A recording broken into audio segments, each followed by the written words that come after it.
Dezember die Sender Königsberg, Breslau, Danzig und Baden-Baden. Ein herzliches Grüß Gott zum deutschen Telefonquiz. Hier aus dem TV, dem totalen Volksempfänger. Wir Moderatoren werden ausgestattet von Ennes und Mauritz. Die Telefonnummer, um hier beim Quiz mitzumachen, ist 8 mal die 8 oder 4 mal die Doppel-8. Unsere heutige Frage lautet, wie heißt das Produkt der deutschen Henne? Wir haben auf die Tafel schon einmal die Lösungsbuchstaben aufgeschrieben. Allerdings sind die Buchstaben wild durcheinander gewirbelt. Es bedarf einiger Gedankenarbeit, um hier zur Endlösung zu kommen. Ich vertraue aber auf die Überlegenheit des deutschen Geistes. Bitte der erste Anrufer. Hier ist Witzkür. Guten Abend. Aus der deutschen Leitung, Muezzin. Du entarteter Irrer!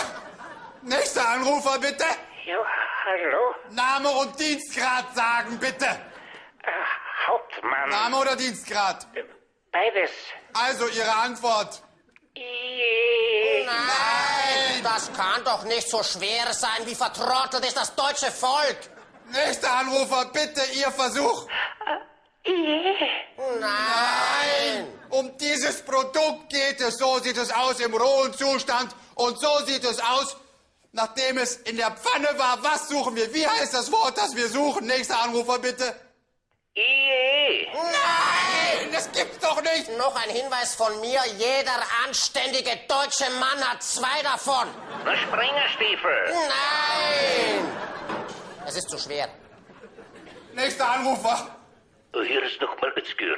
Die Antwort ist Ei. Nein, nein, nein, war nicht mehr in der Zeit. Nein. Leider nicht mehr in der Zeit, du Schädling.